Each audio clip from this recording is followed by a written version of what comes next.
Amados irmãos, amadas irmãs, a paz do Senhor Jesus Cristo, hoje, dia 28 de junho de 2026, último domingo do mês, sendo assim, no próximo culto será o primeiro domingo do mês, e se o Senhor permitir, estaremos realizando a ceia do Senhor. Se o Senhor te convidar a participar conosco no próximo domingo, separa os seus taçazinhos de suco de uva, seu pedacinho de pão e participa conosco, amém? Mas hoje é culto normal, não é culto de ceia. Vamos estar orando. Deus e Pai, coloco a minha, Jandira, essa que está assistindo, ouvindo em Tua presença. Pedimos, Senhor, que o Senhor leve cativo nossos pensamentos em obediência a Ti. Sim, Senhor, venha com o Teu poder, a Tua graça, a Tua unção. Venha com o Teu mover, com a Tua majestade, ó Pai. Em nome de Jesus, ó Deus.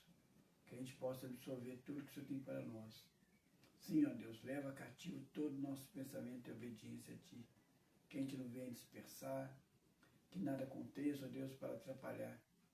Na autoridade dessa do alto céus, faça cair por terra toda tentativa das trevas e dos homens de atrapalhar a realização deste culto, a transmissão deste culto. Deixe o culto chegar a quem o Senhor quer que chegue. Em nome de Jesus. Santo Espírito, és bem-vindo neste lugar. Santo Espírito, és bem-vindo neste lugar. Onipotente Pai, de graça e misericórdia, és bem-vindo neste lugar. Amém. Vamos estar colocando nossas petições. Está lembrando dos irmãos da Venezuela. Passaram por um período muito terrível, político, econômico. Muitos venezuelanos tiveram que fugir do país. A infraestrutura por um bom tempo ficou sem devido cuidado por causa da condição econômica do país. Mudou o cenário político, mudou a realidade. Muitos venezuelanos que estavam em outros países voltaram para a Venezuela para poder reorganizar a vida, para reestruturar e deparar com essa tragédia terrível do terremoto. Não sabemos como ainda a estimativa de mortos. Encontraram 4 dias depois uma criança, um bebê, ainda vivo, e cremos que continuará encontrando pessoas vivas, mas mesmo aqueles que sobreviveram passará por um período terrível, não apenas de luto, mas também para reconstruir a vida. Vamos estar orando pelos venezuelanos. Amém? Deus e Pai, coloque nesse momento, Senhor, ali o povo da Venezuela, que o Senhor possa estar, Senhor, mostrando a Tua mão, o Teu poder, o Teu milagre, a Tua ação na vida deles. Não apenas com relação à reconstrução, mas também, ó Deus, confortando na questão do luto, ó Pai. Coloco, Senhor, também a minha mãe, que estará sexta-feira agora, dia 3, completando 90 anos de idade. Que o Senhor permita, Senhor, que ela chegue a esses 90, que ela deseja tanto completar. O desejo dela é chegar aos 100, ó Deus. Se o Senhor não vier antes para buscar a igreja no coletivo, se a vinda do Senhor não for antes, que o Senhor possa realizar esse desejo dela de completar os 100 anos. A única coisa que impediria ela de completar os 100 anos é o Senhor levar a igreja no coletivo, porque eu não desejo que nenhum dos meus, nenhum dos da Jandira fique aqui depois da partida da igreja.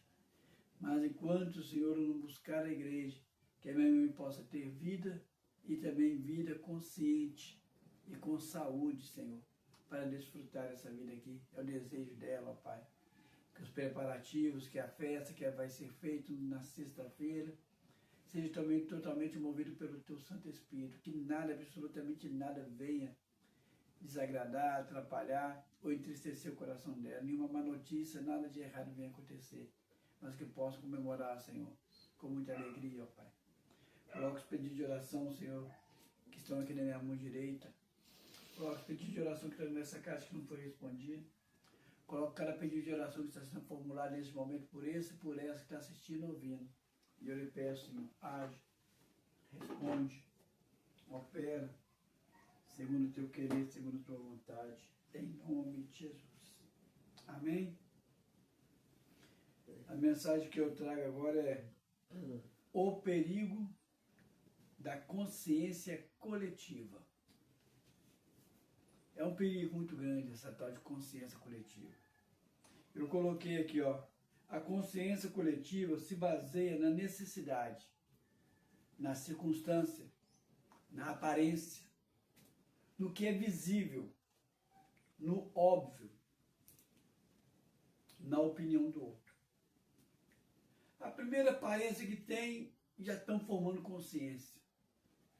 Aquela questão óbvia que está ali na cara ali, as pessoas não preocupam em analisar mais profundamente e formam uma consciência coletiva.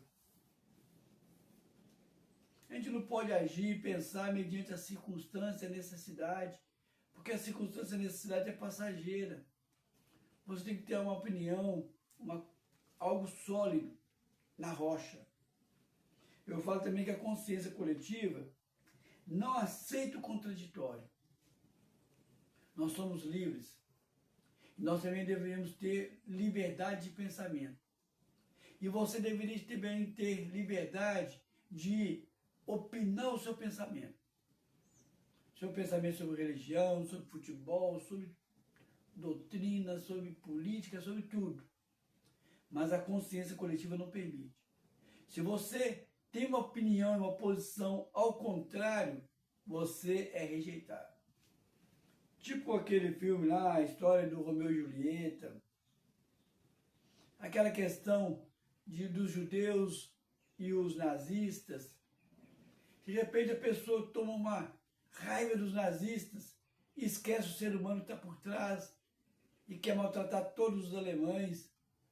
Ou os alemães, os nazistas com ódio dos judeus, esquece que tem um ser humano, mas forma uma consciência coletiva. Coloquei aqui também a heresia com que a Igreja Católica tratou na Idade Média. Todas aquelas pessoas que tinham opinião contrária à opinião deles a respeito da Bíblia, eram queimados, eram enforcados. Um exemplo clássico, Newton. Newton criou uma teoria de que não é a Terra que é o centro do universo, mas segundo Newton seria o Sol. Até Newton estava errado, porque nem o Sol não é o centro do universo. Mas por causa dessa teoria, ia contra a doutrina católica. A Igreja Católica queria queimar Newton. Aí, para não ser queimado, ele negou essa teoria. Ele negou a teoria, mas escondido continuou com a tese dele, fazendo as ciências ocultas. Daí surge o nome ciências ocultas. Todas aquelas pessoas inteligentes que estavam fazendo alguma coisa, alguma ciência, eles faziam oculto à Igreja Católica. Por quê? Porque toda opinião que fugia, não a Bíblia, mas o que a Igreja Católica acreditava ser verdade, era queimada, era colocada na fogueira. Aí Newton, para não ser queimado, ele negou a teoria de que a Terra não é o centro do universo. Coloque também assim, a consciência coletiva não tem opinião própria, segue o coletivo, se diz o efeito manada. Você não pode formar opinião sobre aquela situação. Você tem que seguir a opinião do coletivo. Aí, o efeito manada. Todo mundo vai para a mesma direção. Eu coloquei um exemplo bíblico aqui muito forte. Na época de Moisés, está aqui em Êxodo, capítulo 32. Já fizemos essa passagem várias vezes. E nunca que é a mesma coisa, nunca que o contexto é o mesmo.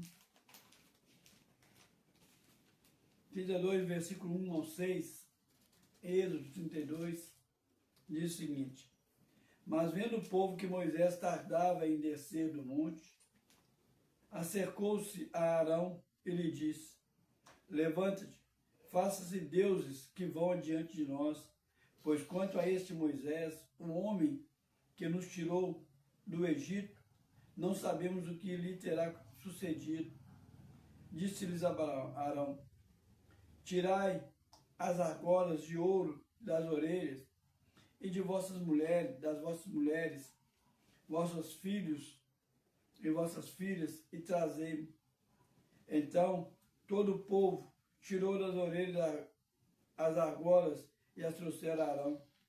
Este, recebendo de suas mãos, trabalhou o ouro em buril e fez dele um bezerro fundido. Então disseram: estes, ó Israel, os deuses que te tiraram da terra do Egito. Arão, vendo isso, edificou um altar diante dele e apregoou e disse: amanhã será festa ao Senhor. Que Senhor! No dia seguinte, madrugaram-se e ofereceram holocausto e trouxeram ofertas pacíficas. E o povo assentou-se para comer e beber, levantou-se para divertir.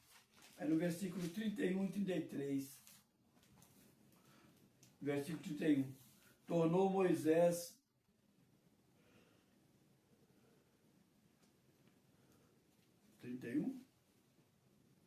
É isso mesmo. Não, não é 31 não. Errei ali.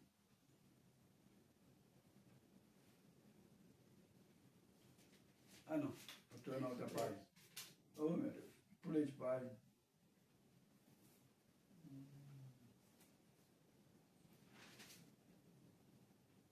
O povo fez o bezerro.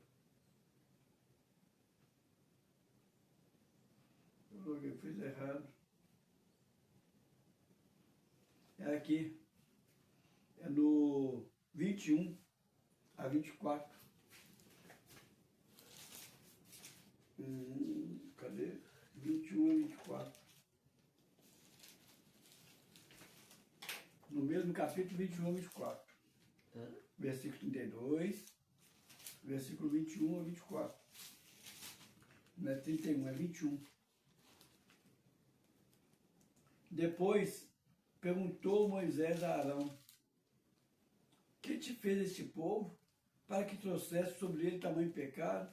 Respondeu Arão: não se acenda a ira contra o meu Senhor. Tu sabes que o povo é propício para o mal, pois me disseram: faça-nos deuses que vão adiante de nós, pois tanto quanto a este Moisés, o homem que nos tirou da terra do Egito, não sabemos o que lhe terá acontecido. Então lhes disse: quem tem ouro, tira-o. Deram-lhe, e eu o lancei no fogo, e saiu esse bezerro. Olha só para você ver a consciência coletiva. Eles estavam firmados na opinião de Moisés. Foi Moisés ausentar, eles criaram outra opinião. E criaram um bezerro e falaram: foram esses que tiraram vocês. E se Arão apenas tivesse seguido a pressão e feito o bezerro, mas não, o próprio Arão falou: amanhã será dia de festa para o Senhor. Arão completou: vamos festejar o Senhor.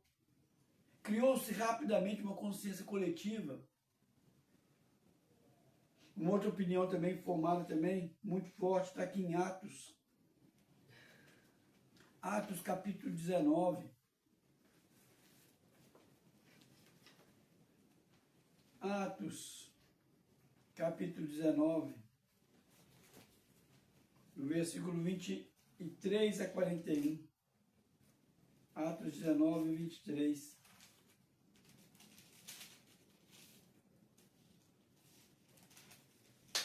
Diz o seguinte, 23, né? 23. Por esse tempo, houve grande alvoroço acerca do caminho. Caminho era o nome que eles davam para os cristãos. Quando era cristão, é aquele pessoal que está no caminho. Qual o caminho? Caminho de Cristo. Pois um ourives, chamado Demétrio, que fazia de prata nichos de Diana e que dava muito lucro aos artífices, convocando-os juntamente com outros da mesma profissão, disse-lhes: Senhores, sabeis que deste ofício vem a nossa prosperidade. E estáis vendo e ouvindo que não só em Éfeso, mas em quase toda a Ásia, este Paulo tem persuadido e desencaminhado muita gente, afirmando não serem deuses os que são feitos por mão de homens. Não somente ao perigo de nossa profissão cair em descrédito, como também o de que o próprio templo da grande deusa Diana ser estimado em nada e ser mesmo destruído a majestade daquele que toda a Ásia e o mundo adora. Ouvindo isso, encheram-se de furor e clamavam: grande é a Diana dos Efésios. Foi a cidade tomada de confusão e todos, a uma, arrebentaram para o teatro, arrebatando os macedônios Gaio e Aristarco, companheiros de Paulo. Querendo estes apresentar-se ao povo, não lhe permitiram os discípulos. Também as cercados que eram amigos de Paulo. Asiarcas. Hã? Também asiarcas, que eram amigos de Paulo, mandaram rogar-lhe que não se arriscasse indo ao teatro e pediram Paulo de ir até lá. Uns, pois, gritavam de uma forma, outros de outro, porque a assembleia caiu em confusão e, na sua maior parte, não sabia por que motivo estavam reunidos. A maior parte deles não sabia nem o que estava acontecendo. Então, tiraram Alexandre dentre a multidão, impelindo os judeus para a frente. Este, acenando com a mão, queria falar ao povo. Quando, porém, reconheceram que era um judeu, todos, a uma só voz, gritaram, com um espaço de quase 2 horas, loucamente gritavam: grande é a Diana dos Efésios. Quer dizer, os judeus não têm nada a ver com nós. Os escribas da cidade, tendo apaziguado o povo, disse: senhores, oi? Escrivão. O escrivão da cidade, tendo apaziguado o povo, disse: senhores, Efésios, quem porventura não sabe que a cidade de Efésio é guardiã do templo da grande Diana e da imagem que caiu do Júpiter? Ora, não podendo isso ser contraditado, convém que os mantenha calmos e nada façais precipitadamente. Esse homem pediu que houvesse um linchamento. Olha para vocês verem. Os artifícios, os que faziam o trabalho, reuniram de uma maneira consciente e falaram: gente, nós trabalhamos fazendo imagem. Esse Paulo sai falando que todas as imagens que é feito por mão de homem nada vale. Nossa profissão está correndo risco de acabar. E até mesmo do templo de Diana ser destruído. Nós temos que tomar uma atitude. Até aí, a consciência coletiva, ela tinha uma razão, como eu disse, uma necessidade. Ela tinha uma circunstância específica. Ela tinha uma aparência, algo visível, óbvio. Mas essa opinião deles criou uma outra coisa, a opinião dos outros. Chegou num certo momento que muita gente, a maioria do povo, estava gritando, estava brigando, estava tendo que matar os 2 rapazes, sem saber o motivo. Só gritando que Diana é nossa deusa, aquela confusão toda. Assim é o perigo da consciência coletiva. Não só uma pessoa convidar, igual eles fizeram: vamos reunir aqui, gente, e vamos aqui, olha, o negócio é o seguinte, nós estamos correndo um risco e fez a opinião daqueles profissionais, como o negócio espalhou e virou uma consciência coletiva inconsciente, pela opinião de terceiros. Um outro também aqui, está aqui em Lucas, capítulo 8,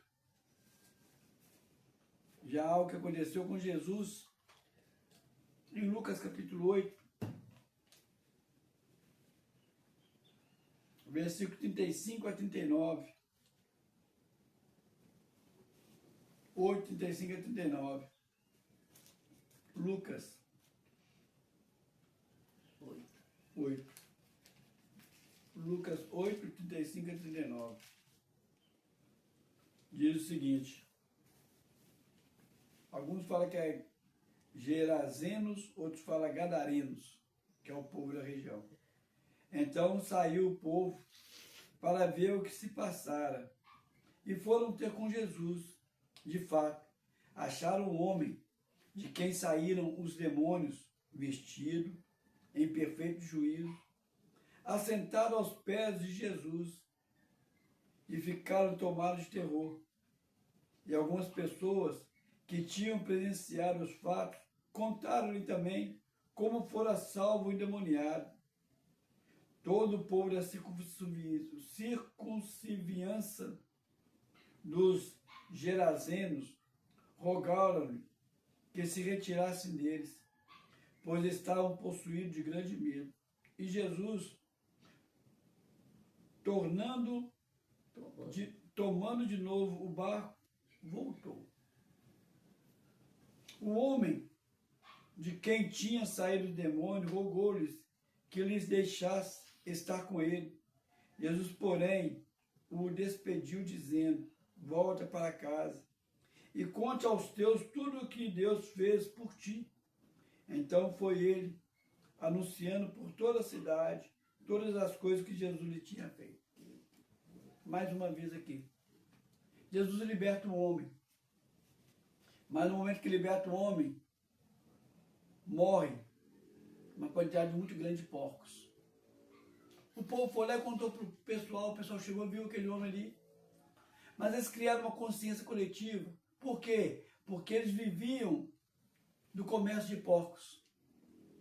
Se Jesus ficasse naquela região ali, ia destruir todo o comércio dele, porque os judeus não aceitavam os porcos com carne de porco, nem criação de porcos.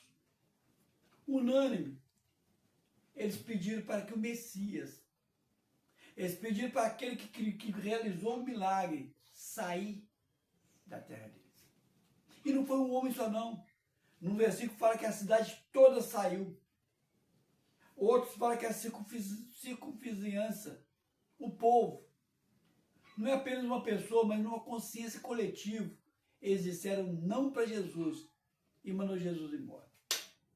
Como o Senhor respeita o livre-arbítrio, o que Jesus fez? Foi embora. E muitas das vezes a consciência coletiva dá esse problema. Ela impede do Senhor agir. Por quê? Porque a consciência coletiva cria obstáculo para o agir de Deus. Aí aquele endemoniado queria ir com eles, ir embora. Jesus não, fica aqui. Fica aqui que eu quero que você quebra essa consciência coletiva. Formou-se um conceito da minha pessoa, mas você vai ficar conversando com um por um, para desfazer esse conceito coletivo.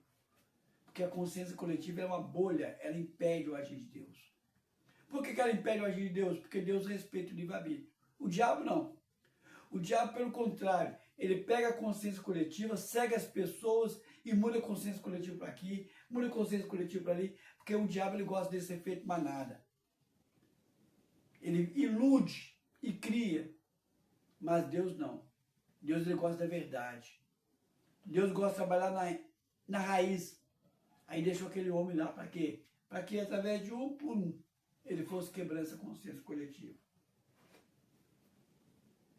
Outro também consciência coletiva também, no próprio julgamento de Jesus. Olha em Marcos, capítulo 15. Poderíamos estar em Lucas, mas eu gosto de escolher aquele texto que tem mais a ver com o contexto que eu quero. E aqui eu escolhi o contexto de Marcos 15, Marcos 15. estava até perto lá, era Lucas 23, vai passar um pouquinho para frente, mas o contexto daqui de Marcos é melhor, para esse caso nosso. Marcos capítulo 15, a partir do versículo 6.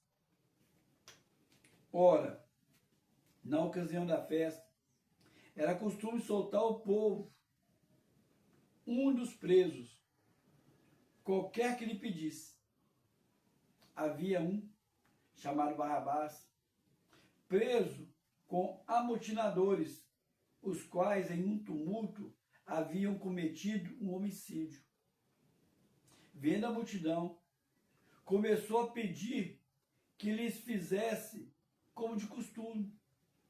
E Pilatos lhes respondeu, dizendo: quereis que eu vos solte o rei dos judeus? Pois ele bem percebia que, por inveja, os principais sacerdotes lhe haviam entregado. Mas estes, os principais sacerdotes, mas estes incitaram a multidão no sentido de que lhe soltassem, de preferência, Barrabás. Mas Pilatos lhes perguntou: que fareis então deste a quem chamais o rei dos judeus? Eles, porém, clamavam: crucificam. Mas Pilatos lhes disse: que mal fez ele? E eles gritavam cada vez mais: crucificam. Então Pilatos, querendo contentar a multidão, soltou Barrabás e, após mandá-lo açoitar a Jesus, entregou para ser crucificado. Tenta montar o cenário. Vocês acham que os sacerdotes e os escribas, os poderosos, pediu para soltar Barrabás? Talvez eles nem sabiam que Barrabás estava preso. Era costume soltar um prisioneiro. Em alguns evangelhos fala que Barrabás era um homicida, que foi Barrabás que matou. Mas aqui fala que ele estava no meio dos amotinadores e alguém matou. Não sabe se é Barrabás. Mas aqui eram uns políticos, uns revoltosos contra o Império Romano, que foram ali fazer baderna.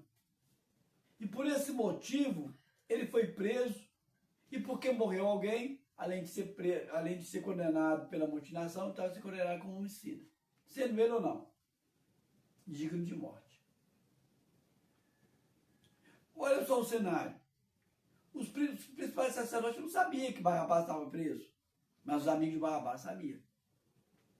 Na hora que Pilatos falou na festa, falou assim: olha, é costume soltar alguém. Quem vocês querem que eu solte? Lógico que foram os amigos de Barrabás que gritaram: solta Barrabás. Uma opinião de um grupo pequeno.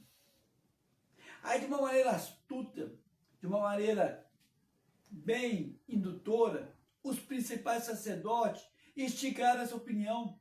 E aqui fala que induziu o povo a gritar Barrabás. Ninguém sabia nem o que era Barrabás.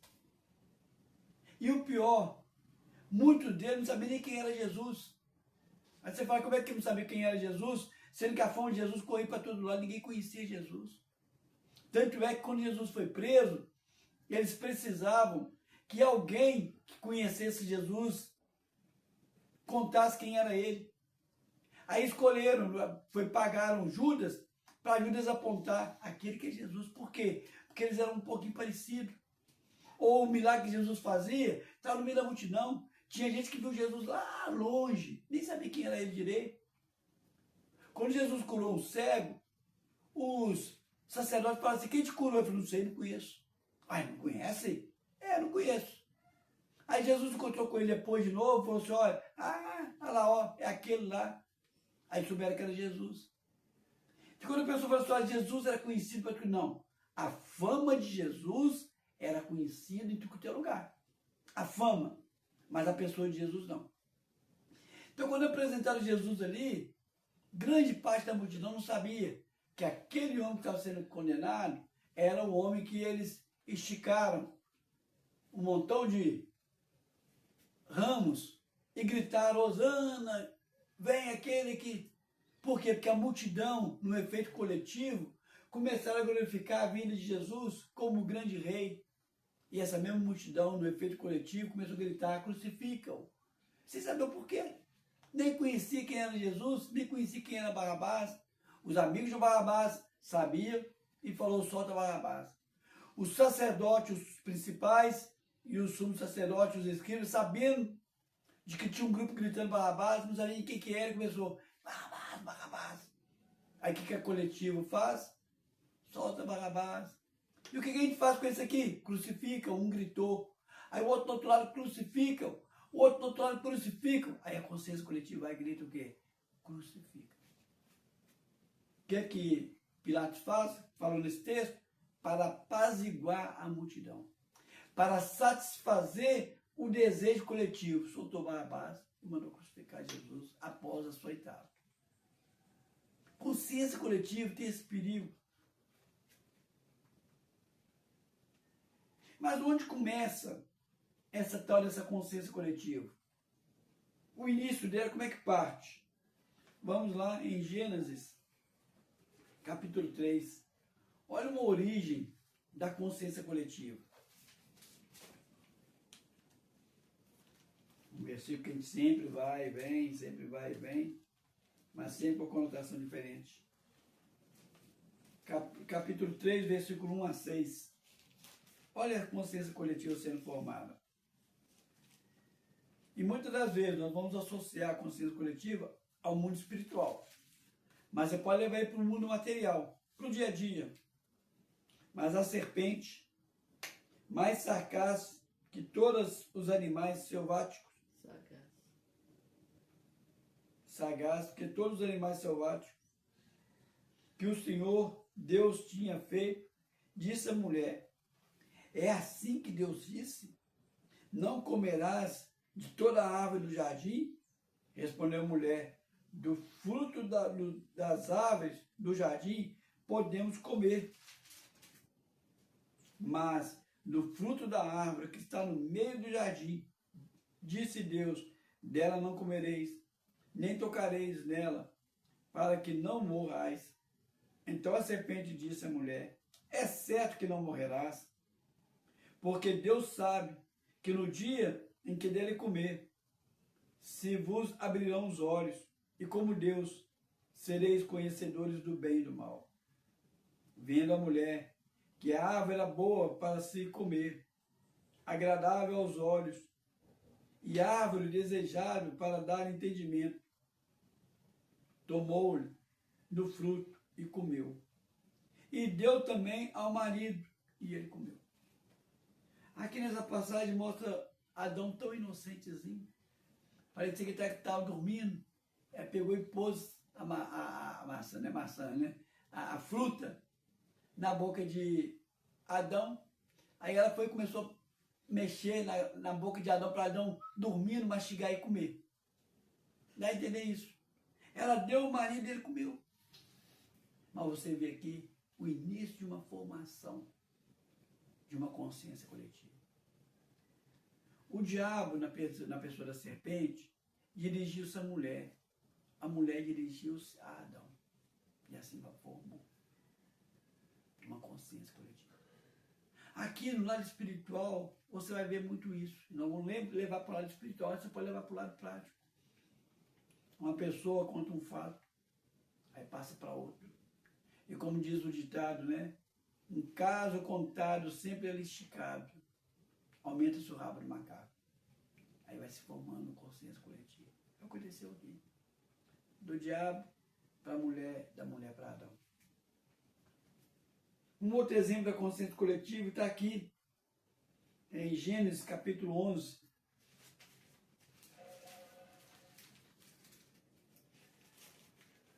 Gênesis capítulo 11, dos versículos 1 ao 6. 11, de 1 ao 6. Ora, em toda a terra havia apenas uma língua e uma só maneira de falar. Sucedeu que, partindo eles do Oriente, deram com a planície na terra de Sinar e habitaram ali. E disseram uns aos outros. Você lembra que eu falei? A serpente para Eva, Eva para Adão, uns aos outros. Vinde, façamos tijolo e queimemo-nos bem. Dos tijolos, os tijolos servirão de pedra e o betume de argamassa. Disseram, vinde, edifiquemos para nós uma cidade e uma torre, cujo topo chegue até o céu, e tornemos célebres o nosso nome, para que não sejamos espalhados por toda a terra.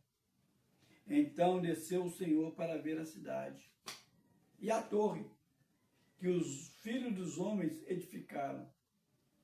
E o Senhor disse, eis que o povo é um, e todos têm a mesma linguagem. Isso é apenas o começo. Agora não haverá restrição para tudo o que intentam fazer. O povo é apenas uma massa única. Agora não tem nada que impede eles fazerem. Aconteceu lá na época de Paulo. Aconteceu na época de Moisés. Aconteceu na época de Jesus. Quando a massa forma uma opinião. Quando a massa forma um conceito. Não há o que ter que fazer. Vocês viram a passagem lá de Moisés. O Senhor, para quebrar essa consciência coletiva de escravidão, ele fez 10 sinais de pragas para poder embutir na cabeça do povo judeu quem ele era. Depois dos 10 sinais de praga, ele fez aquele milagre de atravessar o povo no Mar Vermelho. Se não bastasse isso, deu para eles cordoniz, deu para eles, transformou uma água salgada em água doce. Mas assim que Moisés saiu e passou 40 dias, aquela consciência coletiva que eles tinham a respeito dos milagres, tudo sumiu. Mas sumiu como que num vapor. E formaram uma outra consciência. A consciência coletiva, ela impede o agir de Deus. O Senhor tem que fazer algo muito forte, igual aconteceu com aqueles sinais, para poder trabalhar a consciência coletiva. E mesmo assim, o povo rapidamente volta. Por quê? Porque uma consciência coletiva ela é facilmente deturpada. Ela é facilmente destruída. Ela é facilmente reorganizada. Você vai ver uma manifestação política no país, na maioria das vezes, se não dizer todas, tem alguém manipulando por trás. Ah, não, é manifestação espontânea. Tem alguém ali usando daquela manifestação espontânea, aquela necessidade, aquelas circunstâncias, para conduzir a massa, mesmo que inconsciente. E a massa tem uma opinião formada disso. Na hora que você vai ver, a massa com outros objetivos, porque alguém infiltrou uma consciência coletiva naquela massa. E quem é para tirar? Aí você vira e fala assim, mas por que uma nação inteira fez algo tão terrível? Você vai falar assim, mas por que um povo viu algo acontecer e não fizeram nada? Por que, de repente, uma civilização tão civilizada, um povo tão inteligente, tão intelectual, permitiu disso acontecer? É a tal da consciência coletiva. É o tal da consciência coletiva. Jesus mesmo falou para tomar cuidado disso. Olha em Marcos capítulo 13. Aqui, ele está levando para um lado espiritual, mas nós podemos levar para o lado físico também, cotidiano, não apenas espiritual. Marcos capítulo 13, versículo 22 e 23. Marcos 13, 22 e 23.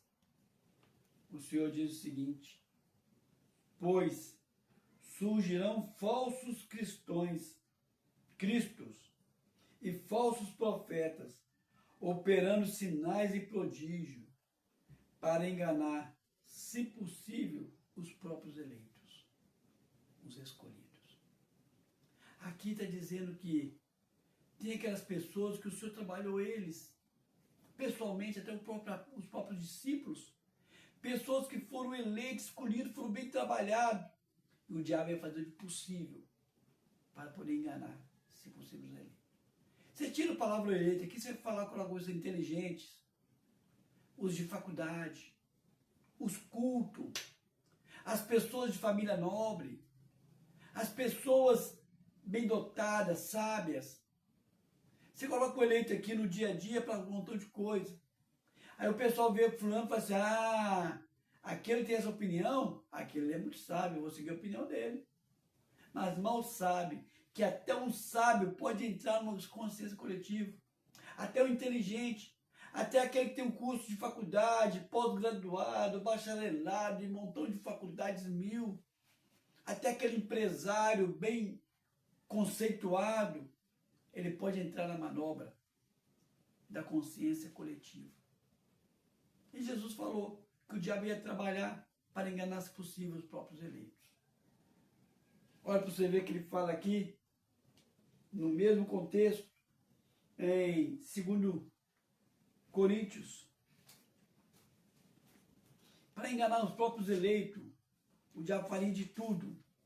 Até isso aqui. Está aqui no espiritual, mas podemos levar também para o dia a dia, para o cotidiano.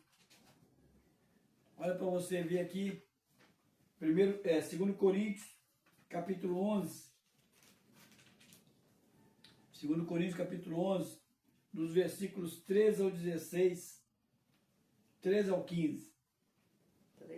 13. 11 e 13 diz o seguinte: porque os tais são falsos apóstolos, obreiros fraudulentos, transformando-se em apóstolos de Cristo. E não é de admirar, porque o próprio Satanás se transforma em anjo de luz. Não é muito, pois que os seus próprios ministros, os demônios que o servem, se transformem em ministros da justiça, e o fim deles será conforme as suas obras. Os demônios se transformando em ministros de justiça, sendo justo. O diabo se manifestando como anjo de luz, a claridade, a luz. Aí as pessoas vão seguir por quê? Porque ela é a luz. As pessoas vão seguir porque ela é o ministro de justiça. Aí até, como diz Jesus, alertou, se possível, para enganar os próprios eleitos. Você pode transformar essa luz aqui, no dia a dia, como uma pessoa iluminada, como uma pessoa esclarecida, como uma pessoa transparente, de boas intenções, ideias super favoráveis. Esse ministro de justiça pode se falar aqui que são atitudes justas, são atitudes corretas, que o que ele está falando é verdade, é certo, é verdadeiro, mas tudo manobra para conduzir o gado. Aí as pessoas que a consciência coletiva não vai atrás da essência, vai só pelo óbvio, vai pelo que os outros dizem. Ah, ele está falando, é verdade, é isso mesmo. E cria-se o conceito para enganar, se possível, os eleitos, para se enganar, se possível, aqueles que conduzem a opinião pública, aqueles inteligentes, aqueles mais sábios, aqueles mais cultos. Mas o que a Bíblia nos orienta a respeito disso? O que ela fala a respeito dessa situação? Como que nós devemos agir perante essa situação para a gente não cair nessa massa, nessa consciência coletiva? Romanos, capítulo 12, tem a receita.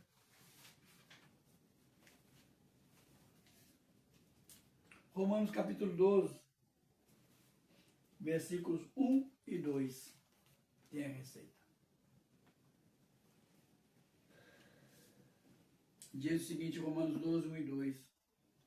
Rogo-vos, pois, irmãos, pelas misericórdias de Deus, que apresentais o vosso corpo por sacrifício vivo, santo e agradável a Deus, porque é o vosso culto racional.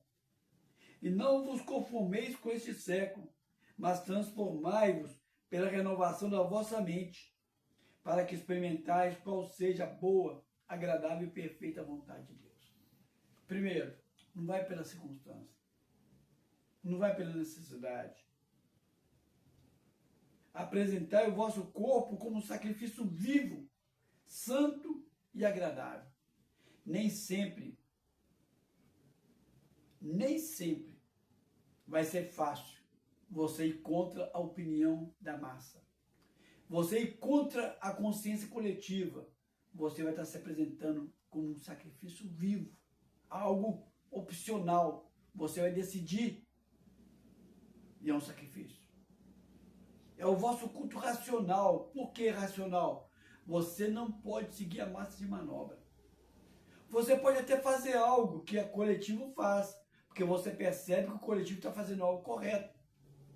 Mas mesmo como o coletivo está fazendo algo correto, você tem que estar consciente, porque aquilo pode ser desviado a qualquer momento. Por exemplo, uma marcha para Jesus. É um motivo correto. Multidões vai para a praça para o quê? Para louvar e glorificar Jesus. Eu vou seguir o povo, mas eu vou de uma maneira consciente. Por quê? Porque ali eles podem mudar, desvirtuar a marcha para Jesus para outros objetivos. E assim serve para outras coisas mais. Você está numa congregação, aparentemente o que está sendo feito ali é louvável, é pelo Senhor. Mas na hora que você começa a seguir uma campanha, na hora que você começa a seguir o pastor, na hora que você começa a seguir a liderança, na hora que você começa a seguir a denominação, você tem que ter uma consciência coletiva, sim, com eles, porque o mesmo objetivo, a igreja do Senhor, mas racionalmente, porque na hora que você perceber que eles estão desvirtuando a verdade, você tem que ter consciência racional e não apenas coletivo da igreja. Você está na igreja no coletivo, mas de uma forma racional você vai perceber que está sendo desvirtuado. Então é um sacrifício vivo, racional. E aí ele fala, não conformeis com esse século. Não fica conformado com tudo que o pastor fala. Não fica conformado com o que a sua denominação fala. Não fica conformado com o que os seus parentes falam. Não fica conformado com o que está sendo dito no bairro. Não fica conformado com a opinião da sua cidade. Não fica conformado com a opinião do seu país. Não fica conformado com a opinião do século, o que está na moda. O que é hoje considerado como verdade. Não fica conformado com esse século. Mas qual que é a receita? Transformai-vos com a renovação da vossa mente. Você está sempre lendo a palavra. Você tem que estar sempre buscando a direção do Senhor para que você transforme a sua mente. O que é transformar a mente? Não é lavagem cerebral, é um culto racional. Transformar a mente significa você mudar de opinião se necessário for. Ah, não pode falar sobre dízimo, que é um dogma. Não, na igreja evangélica não tem dogma. Se você quer conversar sobre isso, converse sobre o dízimo. Ah, não pode falar sobre a bebida alcoólica. Não, não é um dogma. Procura suas opiniões, procura ver o que a Bíblia fala sobre isso. Ah, não pode falar sobre aborto. Não, procura refletir o que a Bíblia fala sobre isso. Ah, não pode falar sobre... Você entendeu? Você tem consciência. Procura avaliar, estudar a Bíblia a fundo e buscar a direção do Senhor para o Senhor te mostrar a respeito de cada um. Não vai na consciência coletiva, não. E olha o que ele fala também, dá tempo, que reforça também, João, capítulo 14. Procura renovar a sua mente,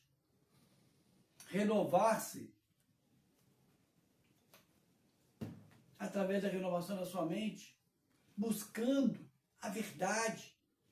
Mas como você vai buscar a verdade, sendo que a Bíblia, ela foi interpretada. Ela estava num país com uma linguagem, eles interpretaram aquela linguagem para uma linguagem grega, inglesa. Aí da linguagem inglesa interpretaram para a linguagem portuguesa. Aqui, na linguagem portuguesa, ele vai interpretar ela para a linguagem tribal. Como que eu posso seguir fielmente a palavra, sendo que ela teve várias traduções e interpretações? Está aqui. Muito simples. João 14, versículo 26. Mas o Consolador, o Espírito Santo, a quem o Pai enviará em meu nome, esse vos ensinará todas as coisas e vos falará em lembrar de tudo o que vos tenho dito. Se você ler essa Bíblia toda, de início ao fim, o Senhor vai te fazer lembrar. Mas se você não ler a Bíblia, como é que ele vai te fazer lembrar? Apesar que pode. Já teve pessoas que de repente ouviu claramente um versículo bíblico, depois que ele foi descobrir que é versículo bíblico.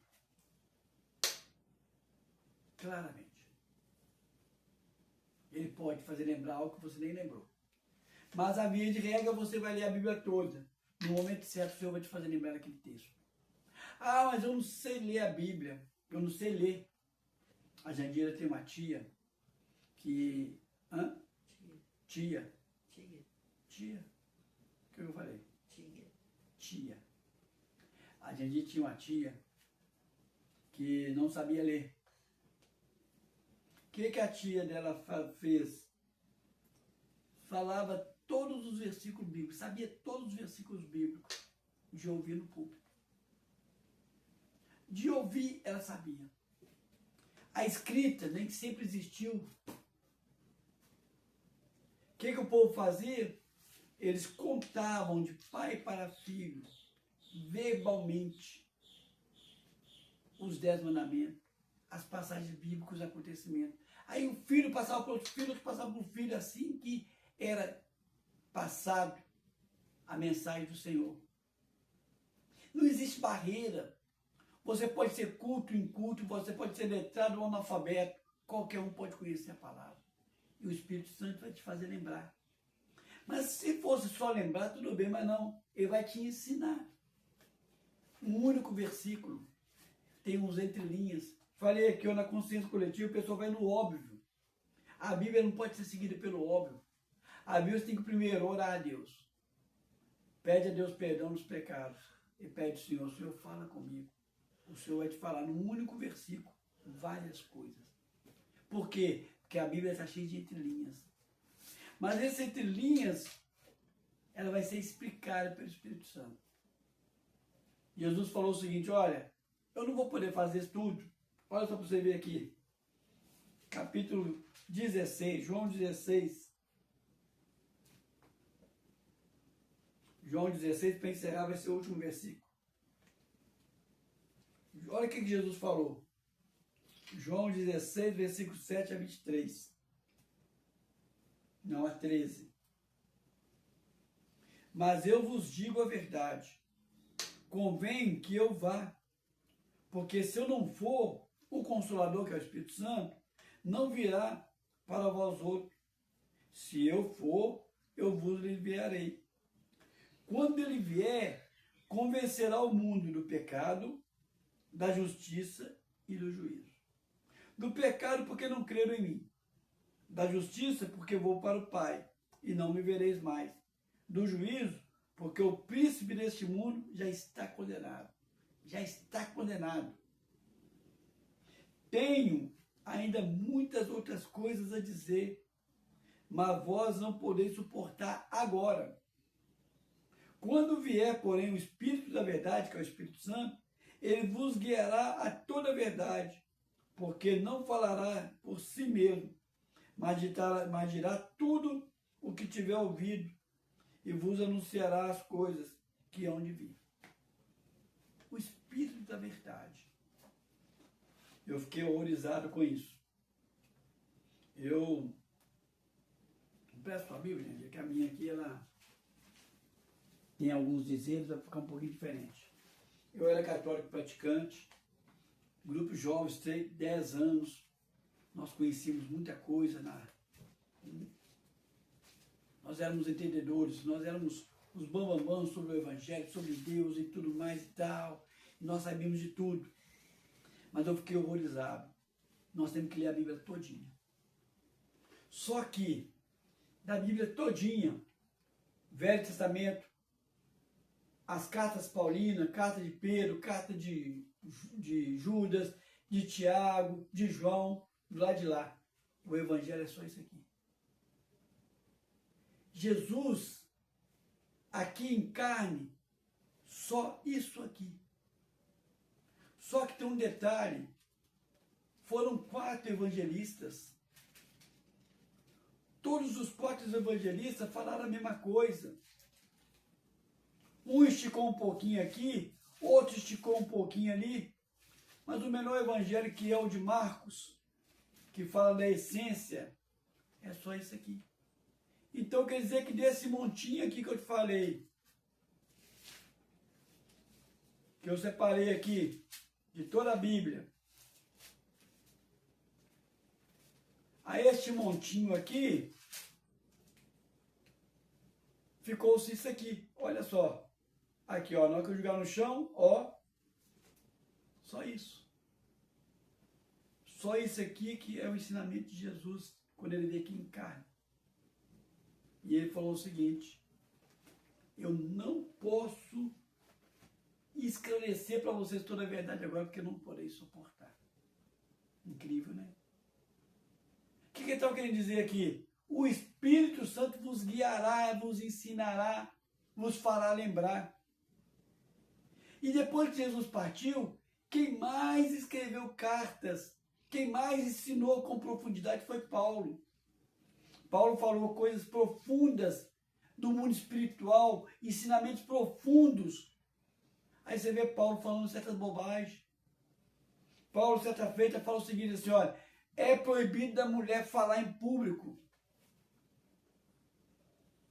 Que ela pergunte o marido em casa. Se o marido quiser responder para ela, vai responder, senão ela vai continuar ignorante. Só se o marido ensinar. Por quê? Porque Paulo aqui estava colocando uma consciência coletiva sobre a mulher não poder falar. Então o que o Senhor quis dizer aqui? Que até cartas paulinas, João, Judas, Tiago, estavam dentro de uma limitação. Todo o Evangelho, toda a Bíblia, ela deve ser lida à luz do poder do Espírito Santo. Porque o Espírito Santo vai te mostrar no entre linhas que existiam algumas leis temporais, como no caso aqui as leis que falavam dos escravos, como a lei que falava sobre o maná. Quando acabou o maná, acabou. Quando acabou a escravidão, acabou. Existem leis cerimoniais, religiosas, que serviam para a religião. Parou, sumiu o templo, acabou a arca, acabou aquelas certas leis, mas elas são levadas para o lado espiritual. As leis circunstanciais são levadas para o espiritual. O maná, o escravo. O próprio Paulo fala, somos escravos de Cristo, somos servos de Cristo. Aquelas leis perdem um efeito, mas tem um outro efeito espiritual. A lei temporária de que a mulher tinha que ficar calada, não podia ter opinião, tinha que seguir a massa, só podia seguir a massa e calado, mudou-se. Aí o Senhor, para consertar isso, ele fala, olha, busca a palavra baseado no Espírito Santo. Dirigido pelo Espírito Santo, conduzido pelo Espírito Santo. Talvez seja esse o motivo pelo qual você se desviou. Ou porque você tentou manobrar as pessoas e foi frustrado, ou porque um dia acordou e viu que você foi manobrado. ou por outro motivo, seja qual for. Mas uma coisa é certa, você pode ter sua opinião pessoal. E na sua opinião pessoal você pode consertar o engano que você formou de si mesmo e do mundo e da igreja e de Jesus. Volte para o caminho do Senhor.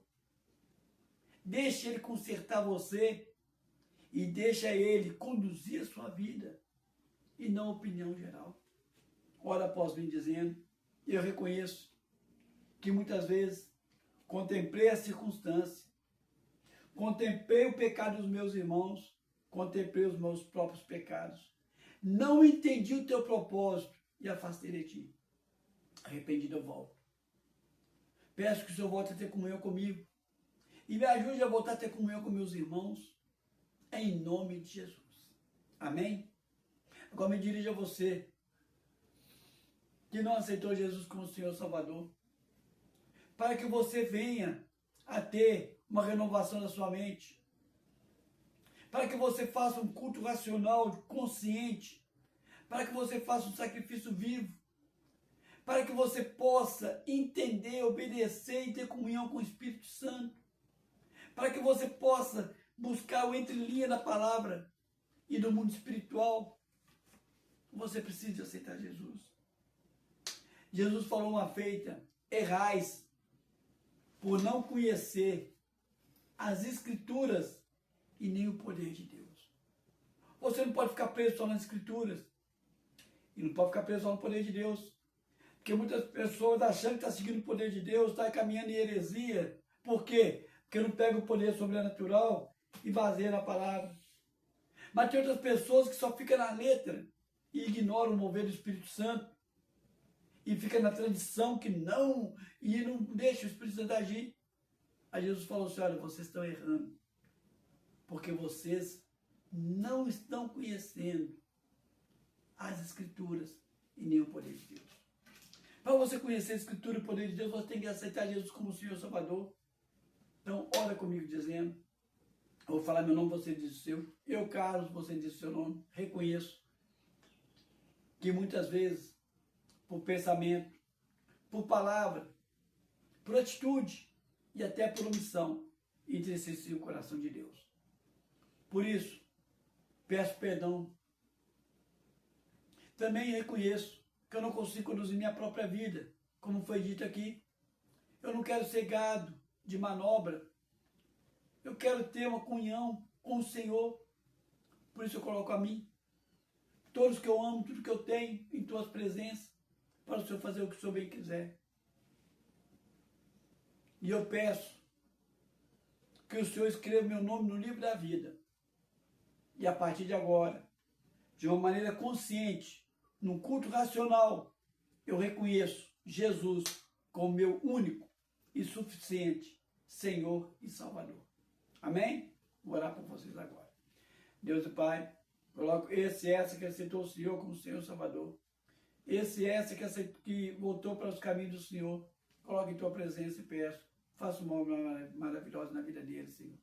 Que a tua verdade, que a tua comunhão venha guiar os passos deles, em nome de Jesus. Amém? Domingo que vem, se o Senhor assim permitir, estaremos aqui novamente e estaremos realizando a ceia do Senhor. Se o Senhor te convidar, separa o seu pedacinho de pão, sua taçazinha de suco de uva e vem participar conosco. Amém? Vou estar agora entregando a bênção apostólica. Deus e Pai, coloco a mim, a Jandira, esse e essa que está assistindo em tua presença, na autoridade que me desce do alto céus, como embaixador do Senhor aqui na terra, eu determino que tenhamos uma semana mais que abençoada, em nome de Jesus.